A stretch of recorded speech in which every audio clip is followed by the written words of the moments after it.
if we look for the differences in a sentient beings, then we can justify anything, to their captivity, to their torture, to their being killed for purposes of scientific advancement.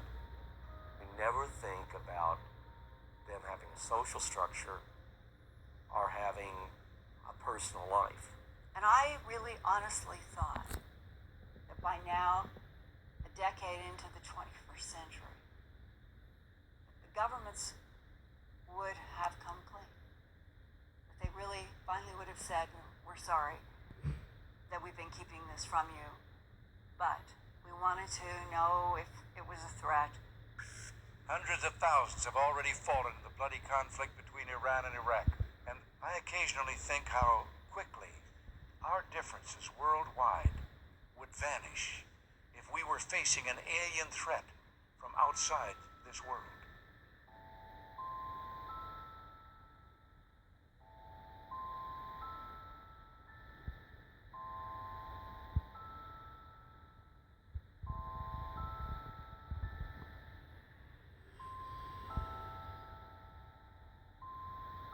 Is it our destiny to go to the stars, to remain successful as a species?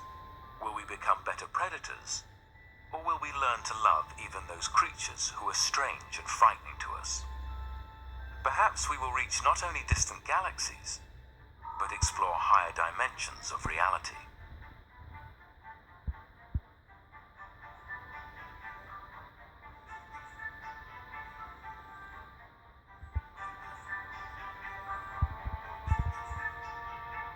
The experience of watching the Earth, the Moon, and the Sun at a 360-degree panorama of the heavens appear every 2 minutes and being more deep and profound than anything you can see on Earth. It was suddenly an emotional experience of experiencing viscerally a sense of oneness with all that I could see. The amazing thing about this whole adventure we're on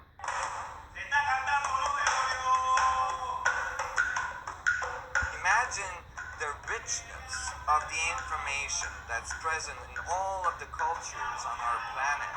And imagine all these cultures entering the galactic community, and every one of these civilizations that reach that level, how much they bring to the galactic community. That is invaluable. So we are reaching that moment, I believe. The human race has got to go to the stars and go out and take our rightful place out there. And that is our destiny. It's a favorable future where this race will endure and survive. We've already got some of the technology to do it. We talk about planets being light years away. Those guys don't live in that kind of a limited world. They have technology that is so far beyond anything we can even imagine. They don't go from here to there.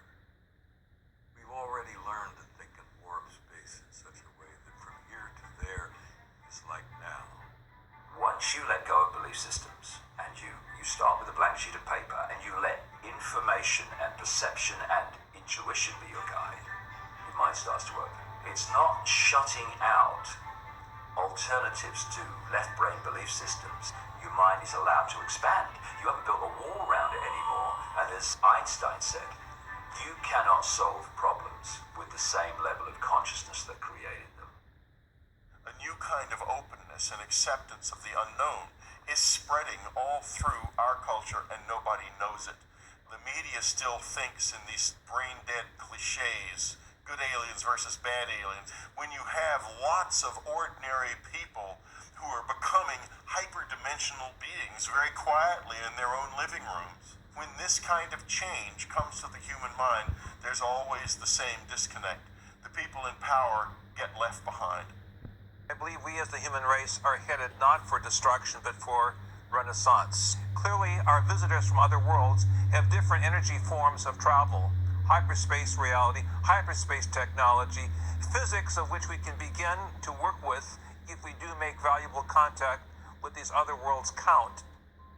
People are getting inspired, And I see that as messages for us to change as a race. But maybe this generation can't handle it.